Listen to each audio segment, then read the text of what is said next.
You ready? Yes, sir. All right. I'd like to call to order our meeting, our work session for this evening. Start off with recognizing members of administration that are present. Mayor Jamie Slutes. Here. Safety Service Director Renee Baker. Here. Director of Development Ted Hernkane. Here. Parks and Rec Director Steve Pedro. Here. Police Chief Jason St. Noy. Here.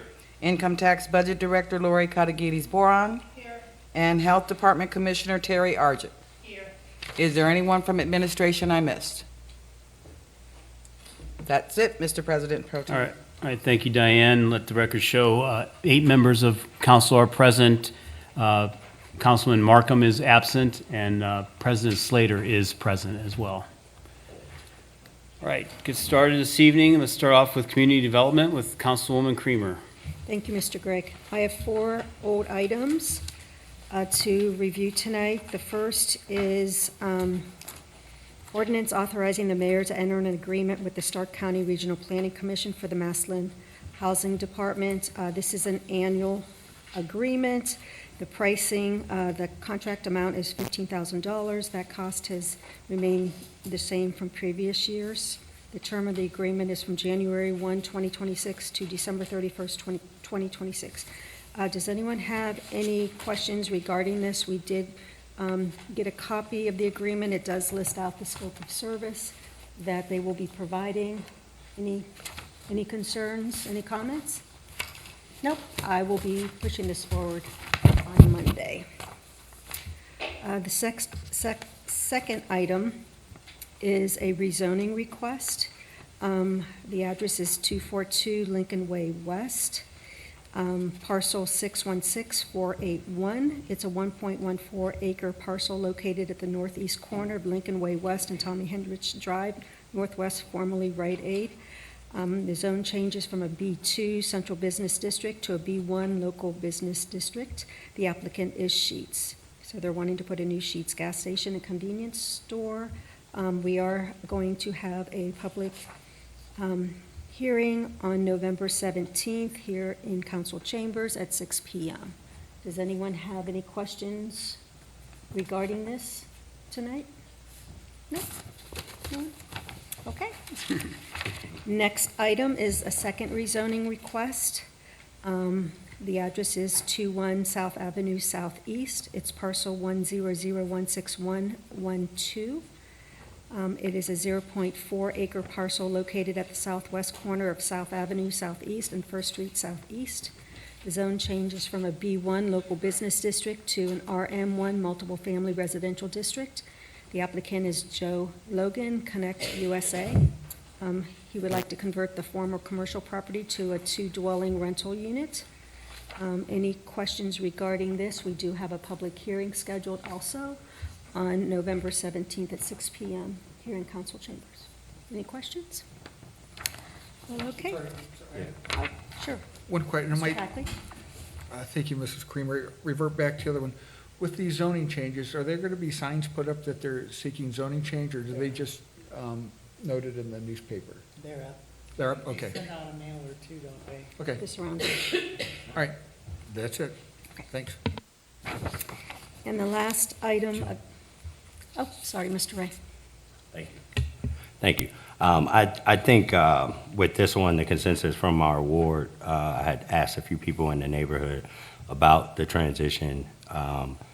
And I think what I had a bit of an issue with, the only thing I had an issue with was that it came to our desk after code enforcement had noticed that there was an issue. A lot of times we, as contractors, people look to get forgiveness opposed to getting permission before they make these changes to these places. I've been trying to reach out to code enforcement to see what the issue actually was that brought them forth to, actually make them want to single them out and say what was going on. I have yet to have a conversation, but I plan to go down tomorrow and have a conversation with code enforcement just to see what the reasons were. I understand a lot of times we don't know, and I really want to mention that administration, I really appreciate that they put in the paper the reasons why to pull a permit and et cetera. Did anybody see that article was in the back of the Massillon paper. It was sent out. Yeah, it was great. Because it is very important that we get our residents permitted, also for the contractor and for the person living in the home, so that we know that it's up to standard and up to code. That's the only thing I wanted to add, is that I was wanting to investigate a little bit further as to what the cause was for. Mr. Hearn Kane, can someone from code enforcement be present at Monday's meeting to give us a little bit more information? Or can you speak to Mr. Ray's request regarding this? I can talk to code enforcement and find out what the issue is and report back on Monday. But if the councilman does want to stop by or call, he can certainly do that. But we can talk and have some answers for you by Monday for sure. Perfect, thank you. Thank you, Director. Mr. Gregg? Thank you, Mrs. Creamer. I do have a comment. I have reservations on this just because I know there's a, quote, a housing shortage, but I'm not crazy about adding to our inventory of multiple family dwellings in Massillon. We have so many. So that concerns me a little bit. I think the only thing that gives me a little bit of comfort is that the location of this property is a little bit kind of where it might be make the most sense, or be the most, the least problematic of having a multiple family dwelling in that location. But I just wanted to mention I had some reservations on that. I would like to see neighbors in this area to be present at the public hearings if they do object to this zone change and the reasoning why. If there are concerns and hesitation, regarding that, I would like to see that. Yes, Diane? Yes, they will get a copy of the notice of public hearing. Okay, Okay. perfect. The last item is a transfer of parcel 10003714. It is a 0.98 acre vacant commercial property currently owned by the city of Massillon to the Massillon Community Improvement Corporation, CIC, for the purpose of economic development. The CIC will sell said property to LBG Properties, LLC, for $1 for the purpose of constructing an indoor sensory park for children with special needs. LBG Properties, LLC, has engaged in the services of a civil engineer and completed a conceptual site design. It was donated to the city back in 2024 by Oxford Principal, LLC, at no cost. We did have Mr. Ben Gully and Mr. Dallas Young present a couple weeks ago to tell us a little bit more about their vision for this indoor sensory park. Does anyone have any questions regarding this ordinance? Ms. Hardwick-Smith. Thank you, Councilman Kramer. I think it's a wonderful concept and a wonderful idea, but we're not making any more land, and we're very limited on land. And I know we've been getting rid of like these little small lots and stuff before by houses. I don't know if we have anything left in the area like that we could donate in a neighborhood. I just look at that 1 acre of land, and you're right there, it's 21. You got the theater there, and we don't know how they're doing. If that opened up, that could be a huge commercial corner for us. And I guess that's part of my biggest reservation, that we're just giving away a whole entire acre of land that's really like in a prime area. I mean, I really didn't know we had it, but, bringing it to our attention, it's like that could be used for something that would bring income back or bring businesses in more. I don't know if there's any other areas in the city that we could donate to them for this, how big this building is. I don't recall him saying how large the building is or how much room they needed. But it's for a targeted population, so it's not going to be used by like all the kids in the city or all the citizens. It's for a targeted thing that which makes it, I don't know. I mean, I love the concept, and I feel like a Scrooge saying, I don't think we should just give away an acre of land, but it's a really good acre of land when you really look at it location-wise. Who knows, maybe when the golf course is paid off, we'll be like, we could put a community pool there or something, an acre of land right there next to the rec center, or a big business could come in and bring some jobs. I don't know. That's just my thought on the land and the location. I know Mr. Gully did state that it's going to be an enclosed structure. He stated it was like about 15,000 square feet is what he stated that evening.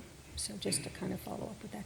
Would you like me to call administration up to see if they can answer any of your questions regarding available commercial land within the city? Yeah, we could, I don't want to put them on the spot because they might not know off the back of their head, but they might too. And while he's coming up, Ms. Cunningham? Thank you, Councilwoman Kramer. I don't agree with Julie. I think the property where it's at, that people, the families can come south on 21, they can come north on 21. I think it's perfect where it's at. And really, we don't have a crystal ball. We cannot look and see if the theater's going to continue being viable and all that. But I think the concept is fantastic, and I believe where it's at will be very beneficial to the families that are going to use it, as well as to the city. That's just my opinion. Thank you. Mr. Hernkane? Councilwoman Kramer, good evening. So I would agree with Councilwoman Harwig Smith in that it is a good location. I would disagree, and I will share why it's not a great piece of property. The three reasons that led the administration to submit this legislation to you, and one of the big questions is, why are we giving it to this guy for $1? We got it for free. We don't have a profit motive in this decision. There was no taxpayer expense in acquiring this parcel. It was donated to the city by the family that developed the movie theater. And we'd like to pass that gift along to the community in terms of what Mr. Gully wants to build. The second reason is there are some serious site design considerations that make this not impossible, but a little more difficult to develop. One is there's a utility line that divides the property right in half, which would require relocation. Two, there's a sanitary issue in that general area, which will require on-site remediation. These are two issues that are not insurmountable, but they certainly do have a cost, and those costs will be borne by the developer. We've met with Mr. Gully several times on this project over the last year, a couple times in the engineer's office to go over these specific issues. He's aware of those issues, and since he's undertaking this project at his own expense, he's willing to bear those costs to address the two issues. And since there's extra cost involved, that's one of the reasons why we felt it appropriate to transfer this to the CIC for sale to him for $1. The third issue was this property was listed for sale by a realtor for probably the last 5 years or so. I'm thinking that, speaking with a couple people who had looked at it, I guess I know that some of those issues did deter people from making an offer on it, and since it didn't sell, their decision to donate it to the city, I think, was pretty easy. Most of the folks that we talked to, either their uses were not compatible with the existing zoning of B3. One was for more of a personal use that wouldn't contribute much to the tax, if anything, to the tax base and provide anything of substance for our residents. The parcel has some of those concerns that we feel that is an impediment from a developer. I think we're fortunate that Mr. Gully, who expressed interest in this parcel primarily because it's across the street from his existing business and other properties that he owns. I don't know if I would feel comfortable trying to, deter him and send him somewhere else in the city. I think it's actually to our advantage if somebody wants to build a 15,000-foot structure that their home base is right across the street. We talk a lot about absentee owners and people not keeping track of their properties. When you have a property right across the street from your other properties, you're going to see it every day and you're going to maintain it. Those are some of the reasons we came to the conclusion we did that we thought this was a good project for the community. And I hope that shares a little bit about your concerns specifically regarding the site. I'll agree with you, it's a great location, right off the highway. But I think this also adds, this specific use adds into what kind of is going on there on that corner between the rec center and the movie theater. This kind of adds to more of a family entertainment activity type of thing. Ms. Bryant Huth. Thank you, Mrs. Creamer. I see wholeheartedly the need for this kind of facility, and I'm excited for it. I can also see the potential for having these families come in from other areas and other communities and then visiting that site and then going into our town and doing other things, shopping or eating or dining. Where I have pause is we heard of an idea, but we don't have any more of a business plan or any more of a forecast than that. So I thought at one time you mentioned something about a timeline to fruition, if it needs to be some kind of sustainable. Can you talk more about that? You know what I'm So, asking? sure. What we would do is, when the attorney for the CIC would draft an agreement between the CIC and LBG Properties, we would put in there a clause whereby if construction does not start within, let's say, a year of the signing of that document, then the property would revert back. We would put a time window on that to make this not an open-ended thing. The traditional process of site design, pre-engineering questions, site plan review, all that, everything from the utility, all that stuff would occur just as normal. So I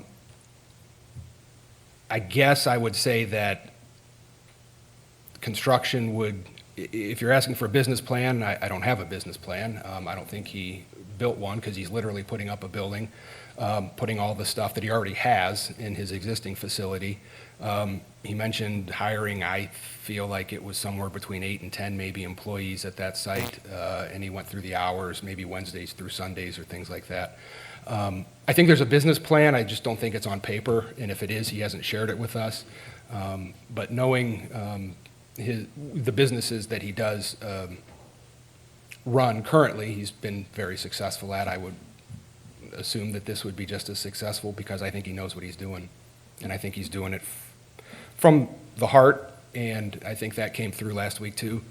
Almost had me shed a tear. I think that in lieu of a business plan on paper, I think that desire really came through.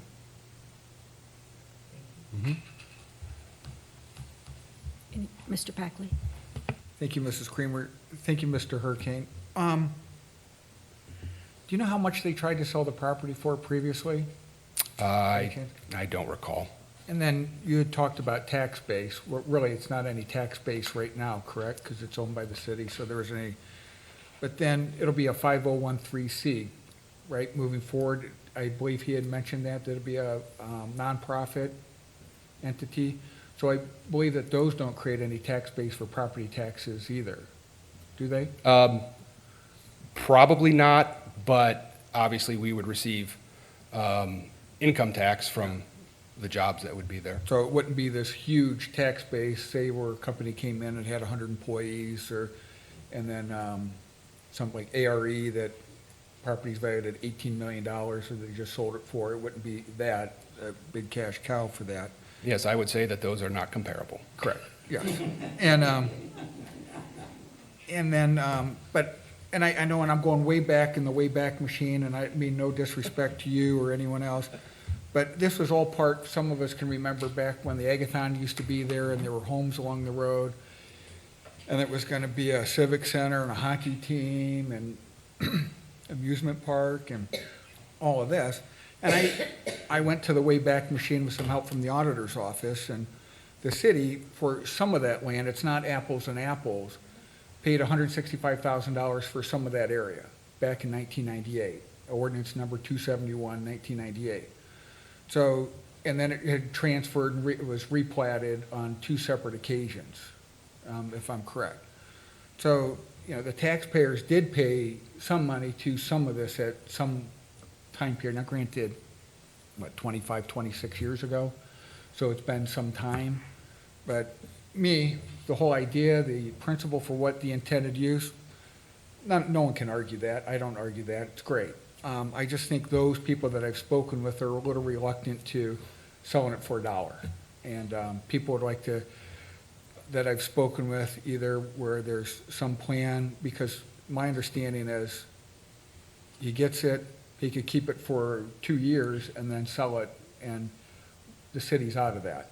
It's all him. He could build a nice building and then sell it, and it would be nice if we could have a plan where maybe it's structured, the longer he keeps it, the more money he keeps, or something of that nature where maybe there's some money up front, and if he keeps it for 5 years, he gets his money back. Some thought process there. That's me. If there's a way to do that, it might be nice and help some of the people of the city who, they always speculate, oh, it's a handout to someone, it's a favor to someone. That's what people generally go toward, and that would help minimize that discussion where some money's fronted for the land up front, and then if he keeps it for so long, he could get his money back. If anyone else likes that idea, great, but if not, I'm a lone soldier here. So, because there's no time frame on how long he has to keep the land. Now, it was to, what, do you have to have within a year to develop it? To start building. To start building? And then he would have to follow the new construction rules for stormwater retention and detention and all that moving forward. Would there be any plans to tie into the rec center's stormwater retention, or they can't tie into that, or the movie theaters system, I don't think? I would say that's probably more a question for the city engineer, but there obviously are municipal sanitary and stormwater utility mains that the individual would tap into. The concern with the sanitary is that he would be required to install a backflow preventer and some additional storage on site to limit the amount that would go to the sanitary main, but that's, again, an engineering question that will be resolved probably sometime next year, Okay. But anyway. at his cost, of course. You've done a great job with all that information, and thank you. Thank you. That's it. Mr. Gregg? Thank you, Councilwoman Creamer. I have absolutely zero problem with the concept, the sensory park, and I know there's a need for that. My concern is at the right location, and I guess my overriding concern is the ongoing financial viability of this endeavor. As you explained, developing that lot, that particular location, is going to be expensive with all the utility changes, things that need to be done and so forth. Mr. Gully mentioned when he was here that he wasn't planning to charge admission. He's going to be paying employees. You said you'd vetted him to some degree. I don't know to the depth of that as far as, does he really have the financial wherewithal to bring this project to life? Or are we donating something, a piece of land to somebody that has a great idea, a great concept, has the heart for it, seems to have the energy, but does he have the financial wherewithal to bring this to light? Because what I don't want to see is that we transfer this property and he gets started, gets things perhaps going up and running, and then it just kind of falls apart. And then we're left with a partially developed building, perhaps, who knows, but the other concern is I've had concerns relayed to me from other people, a couple that are in the land development business, that just, big concern was the city picking and choosing who they're giving land to. Again, no problem with this concept, no problem with Mr. Gully. Worthy person, I think, but we got to keep in mind the precedent that we're setting. So I want to keep that in mind. Quick comment on that. And that's why we have a Community Improvement Corporation. We've done this before in years past. CICs are authorized and regulated by the Ohio Revised Code. They are tools that municipalities can use for the purpose of economic development and community development. They allow cities to do exactly what we're asking you to consider here, is to donate, to transfer property to the CIC, which would then sell or transfer parcels to an identified end user. The mayor and I have talked about this. We actually feel a little more comfortable being in the driver's seat with where this parcel ends up, because I think the last thing anybody would probably want is if we put a for sale sign there, somebody buys it, and we have another vape shop, or something that might be a little less desirable. Mr. Ray? Thank you. I don't know. I think, as far as the profit margin and the fact that there was no investment, there was no money involved from the city, and it being obviously a free piece of land, and us donating that land, if that man puts 15 million into it and he sells it, if that's the case, I'm just saying if that's the case, that would be totally up to him because he put $15 million into it. It's like if no one can come to my business and tell me, well, since we gave you this material, you only can build this wall for X amount of dollars. Now, don't exceed this amount. I think that's just would be kind of unfair in a sense, especially for what this represents. I can see if he said, oh, I want to build a liquor store, or, I want to put up a bar or something to that aspect, something that would be 100% for profit. If he decides that he wants to not pay people or not charge admission, it's his business, if that makes any sense. You know what I mean? We can't look at what he would profit on something that he invested in. If he doesn't choose to profit, that's on him. And that's just my opinion. Ms. Brian Huth? Thank you, Mrs. Creamer. For profit margin, I would agree. It's not a concern, but back to Mr. Gregg's comment, the sustainability of the organization or the event center or park, that's what we're calling it. And I can see that because it is going to take money. It's going to take money for licenses. You're going to have inspections by certain groups because you're dealing with, fragile populations and special populations. So it is going to take some other things that a regular establishment might not have. And I just would want him to pull in all of those experts and all of those pieces and come with a really solid plan to make this happen. That's my concern too. Mr. Gregg? Thank you, Mrs. Creamer. Yeah, I mentioned, well, as you said, and as I said, the long-term viability is a concern. And Mr. Gully, I know you've mentioned he's got a couple businesses that are successful. That's great. But I would think they're considered small businesses. They're nothing like a Shearer's Foods that's generating a lot of revenue, right? And has people behind it that are making a lot of money. Not only did he mention that he was going to be paying employees to begin with, but I think he mentioned when he was here, he wasn't planning to go for grants until he was actually already open. So I'm just concerned about the financials behind what he wants to do. And if he's got that kind of money set aside for this project, then great, but I'm concerned about it. I'd just like to make a couple comments. I do agree with the lack of a business plan and, the viability of this. I know he stated it was going to be like a 15,000 square foot enclosed structure. What if he outgrows that? Now what are we going to do? So I kind of liked Mr. Packley's idea of something working back to the city because it's going to sit there. And I think working on the residential vacant property, within the city, we had residents, we set a plan stating that, if the resident wanted the vacant parcel next to them, there were certain criteria, and they had to pay a certain amount of money per square footage. So they had to give a little bit to the city to cover fees.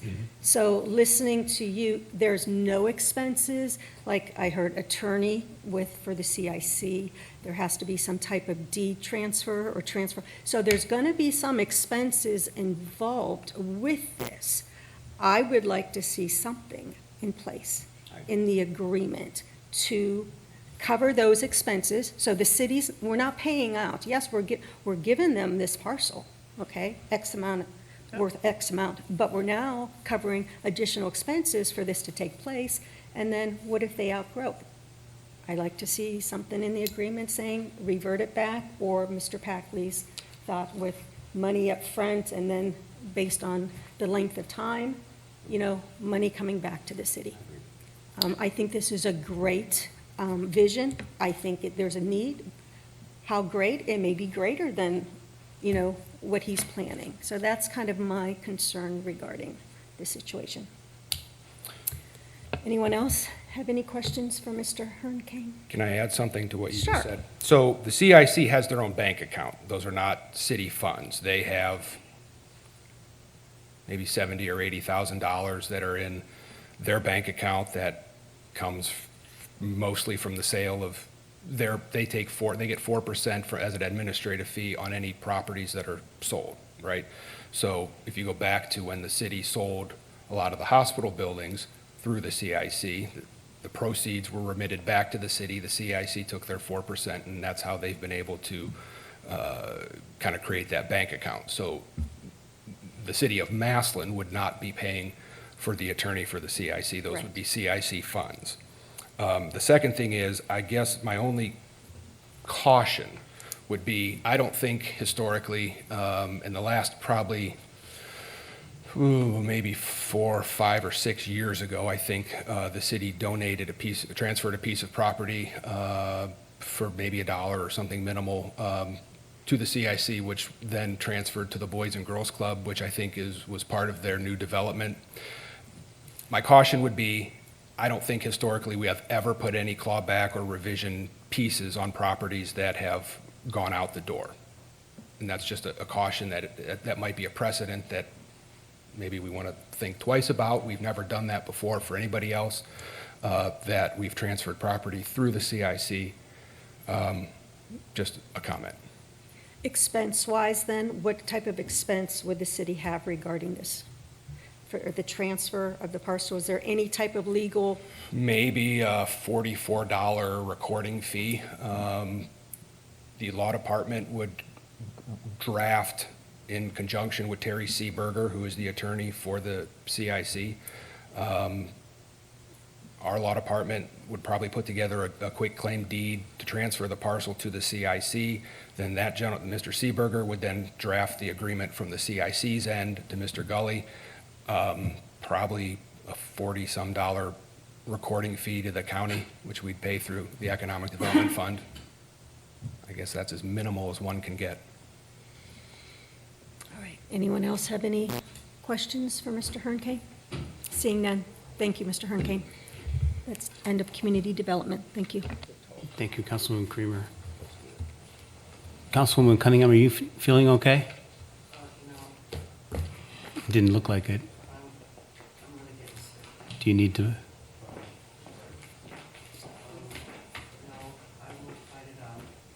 Okay. All right.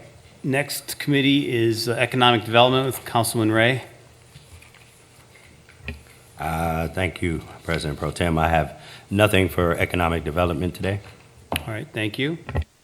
And Health, Welfare, and Building Regulations, Councilwoman Cunningham. I have nothing at this time. All right. Parks and Recreation, Councilwoman Harwig Smith. Thank you, Councilman Gregg. I have nothing for Parks and Recs. All right. Police and Fire is Councilman Markham, who's not here this evening. Anybody else from his committee know of anything? Nothing. There was nothing in the file, so that's fine. Public Utilities and Environmental, Councilwoman Brian Huth. Nothing tonight, thank you. All right, thank you. Rules, Courts, and Civil Service, which is my committee. I don't have any legislation to discuss. I will mention I will not be here Monday for Monday's meeting. I will be out of town. And the other thing I wanted to mention is I did not think last week to give a shout out to the Tigers for getting back on track. That perked you up. That's right. For getting on track, a nice win over Cornerstone Christian from out of state, and they have an upcoming game with a historical rival with Warren Harding. So good luck to Massillon Tigers this weekend. ERS. All right. Yes. May I add a couple words? Sure. There's a crew that came in, 5 or 6 gentlemen, and they were here during the Valdosta game in '23, did a documentary on Massillon and Valdosta, and they came back for the Massillon-McKinley game. And they've been talking to a lot of Massillon fans, and Sunday night they were at the Eagles as well, talking to some of the old-timers. And I just was hanging around listening, and they were asking some very, very interesting questions of what makes this community the community that it is, what makes us so unique. And it was just really, really interesting. I don't know how it'll be seen, where it'll be shown or anything, but they seem to be doing a really, really good job. And one gentleman that I spoke to, there's like 3 gentlemen from Brooklyn, one is from Georgia, one is from Florida. They're from all over the country. And they just are amazed at the community that this community is and what makes this community the way it is. But again, it's just very, very, very interesting to get an outsider's perspective of what they see, of what we live every day. And it's just a lot of fun. I just wanted to mention that. Okay, thank you. Streets, highways, and traffic and safety, Councilman Packley. Nothing new at this time, Mr. Gray. All right, thank you. And finally, finance, Councilman Lewis. Yes, I'm going to start quickly with the resolution. We do have communication from Councilman Markham here, and I asked him to look into some things for us regarding the old, which would allow us just to post on the city's website. I wanted to look to see if there was a way that we could expedite our notices for public hearing, because we do have to give the 30 days, but it seems like some of the legwork that leads up to that 30 days actually can make it, like right now, we have 2 pieces that by the time we get through the 30 days and everything else, it's going to be like 7 weeks, almost 8. Based off this communication, I'm sure we can share with you, he's citing ORC, and there's nothing in here that would look like we can really make any kind of adjustments now. And without him here, I don't really want to go into more of a conversation. But we'll talk about it more next, on Monday if need be. My first piece, I'm going to skip to the Parks and Rec request. Please prepare legislation to appropriate $53,000 from the 1433 fund to the Parks and Rec Capital Improvement Fund. And this is for the Reservoir Park Stream Bank Restoration Project. We've been talking about this for a while. There's emergency language on it. Does anybody have any additional comments or questions for Mr. Pedro? He is in attendance. All right. Thanks for hanging out with us, Mr. Pedro. We will put this on the agenda. I do have a question. Oh, Mr. Gregg. And maybe, it may not even be a question for Mr. Pedro, maybe you can answer it, Mr. Lewis. This $53,000, this is part of the cost, right? Yes, this Yeah. is part of the cost. The Parks and Recreation is coming up with the other, Parks and Rec's coming up with 53,000. okay, The rest is coming from the state of Ohio. okay. But this 53,000 in this legislation is what you're referring to as Parks and Recreation money? Yes. Okay. That's what I wanted to clarify. Yep. Thank you. Howard Smith?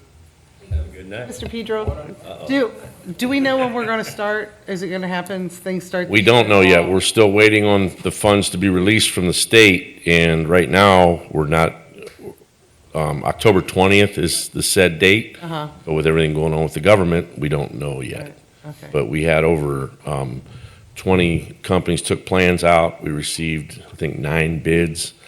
We had a nice choice. We have a company in mind, but we can't award that until we know that money comes from the Right. government, so. Great. Thanks. Do you have a question? All right, thank you. And go. The next piece we have is please prepare an ordinance to appropriate from the unappropriated balance of the street department, the 1201 street department, $15,000 to go to the income tax refund. This is to release the established funds for expenses related to income tax refunds. Typically, this means we owe somebody a refund and we're just moving the money to make it work. I'm getting a nod from the back. Does anybody have any questions? I will say anytime someone wants to give me a $15,000 tax refund, that would be. I don't think it's one person. Oh, well, you don't know, maybe it is. Maybe one person?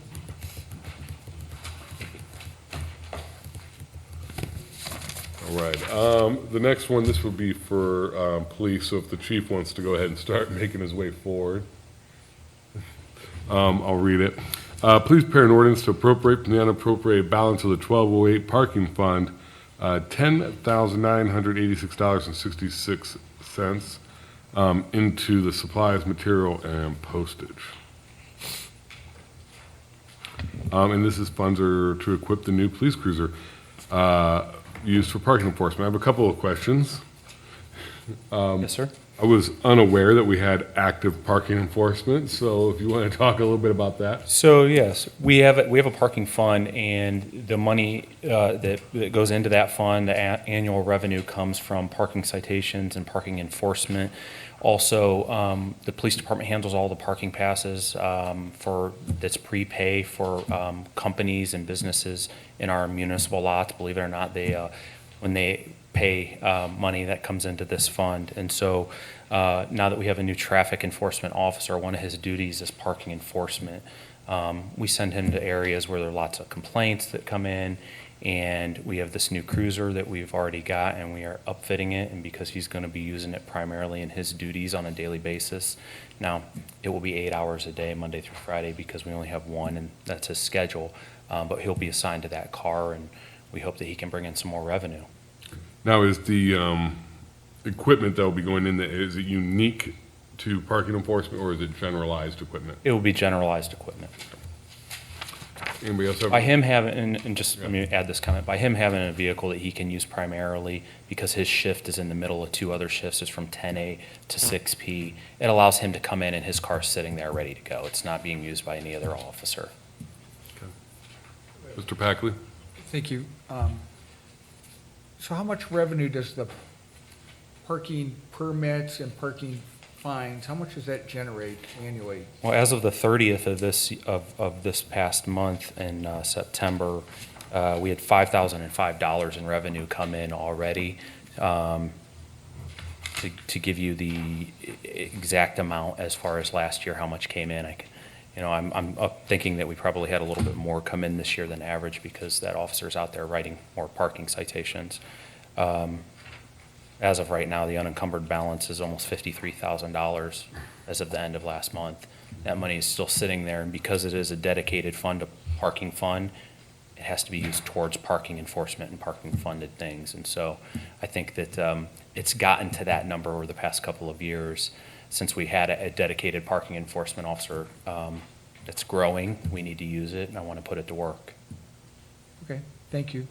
Does that answer your question, sir? I guess I was really looking at is how much money is generated, how much does it cost to have the officer, and is it cost effective to? So that officer is fully funded as a member of the police department. His role or his job is a parking enforcement officer. It's a bid position within the police department. But part of his job is parking enforcement. He does a myriad of different things that are traffic related, and that's one of them. Okay, perfect. So. All right, thank you. All right. Ms. Cunningham? Well, I have a question that's not in regard to this, but since you're standing there, may I ask you another question? Sure. I believe a few months ago, we appropriated money as a pass-through for new video equipment that the officers are wearing, correct? Correct. We added to our current equipment list. Right. Did we have it the evening of the incident at the stadium? Are you asking me about 2 weeks ago? Yes, sir? There were body cameras on. They did have body cameras? Because some of the social media, of course, said there weren't, but I I understand. wanted to bring that forward, that I I don't believe everything you read on social media. Well, You know that. that's not my issue, that's a lot of other people's issues, but I wanted to bring that forward to let people know that there were body cams. And I appreciate you bringing that up. Thank you. All right, on to transfers. If you just hang put, you got a couple of theirs as well, so. Correct. The first one is police comp paid, reduction by 30,000, placing that into overtime to realign the budget. Anybody have any questions for the chief on this one? All right. And then we have one more. The next one is reduce the salary by 4,000, put it into the department staff just to realign and cover the expenses and police department staff. I'm not 100% sure what that line item is. Yeah, so at the beginning of the year, we actually had, for the very first time in a very long time, we had 2 dedicated corrections officers. If you guys recall, we created the position and we replaced police officers with corrections officers. Me and the budget director sat down and we budgeted based on what their salary would be, or their hourly rate, including their benefits package, how much we should budget for the year. One of the things that unfortunately I'll take the hit on that I did not account for is, although they are 30-hour-a-week employees, they work for 6 hours a day, sometimes when the courts are running behind, the corrections officers have to wait for the courts to finish. They cannot take the prisoners back to the county, and that creates not an overtime situation, but an overage. Overtime's anything over 8 hours, but occasionally those corrections officers may have an extra 30 minutes to an hour on their schedule. I should have budgeted for that. I did not appropriately budget for it. I will say that we have money in the salary line to transfer over where it shouldn't be a hit, because we've been understaffed all year on our police line. So we're so when we see department staff, it's those corrections. Correct. We went from That's- 2 to 4, and that's my fault on that. Yes. You mentioned being understaffed. Where are we at in terms of staff right now? We have 49 officers right now. We're budgeted for 51. We give a test tomorrow night. We have 6 viable candidates that have signed up to take the test. I hope all 6 show up, and I'd love to meet each one of them in an interview, hopefully. We'll see what happens. All right, thank you. All right, thank you so much. The next one we have is clerk of courts, reduction in salary for the deputy clerk of courts by 14,400, placing that in the hospital eye dental. This is to realign the budget to pay for health premiums through end of the year.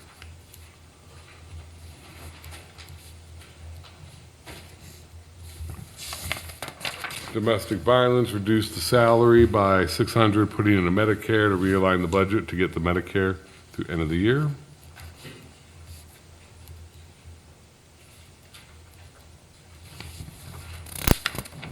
Civil service, reduction in hospital eye dental by 5,000, putting that into salary to cover the salary line item for end of the year. Anybody in particular? Lori? You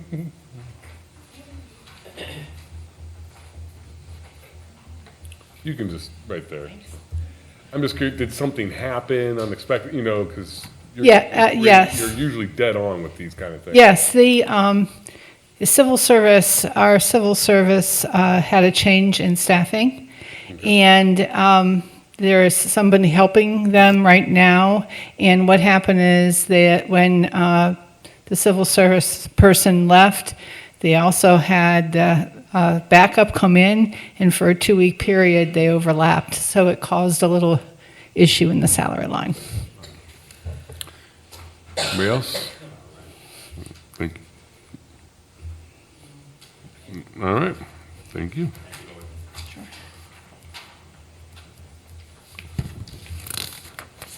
From the administration, real property tax, reduction by 1,200, EAP, increase, employee assistance program, 1,200, realign the budget. I'm just assuming that came in, that final dollar amount came in more than expected? Yes? The EAP contract, did it just come in higher than expected? Yes.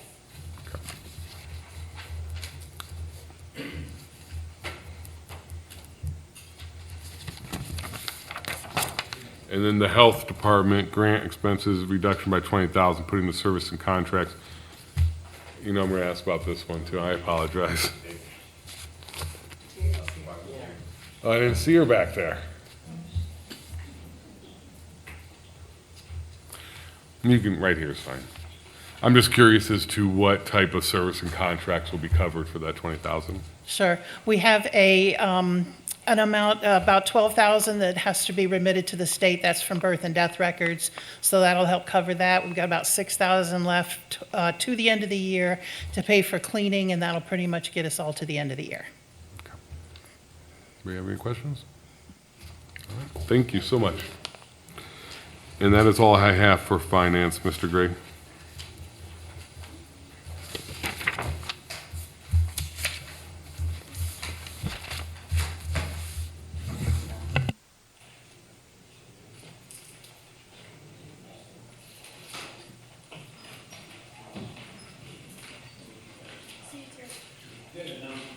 We've got a number of old business, finance business.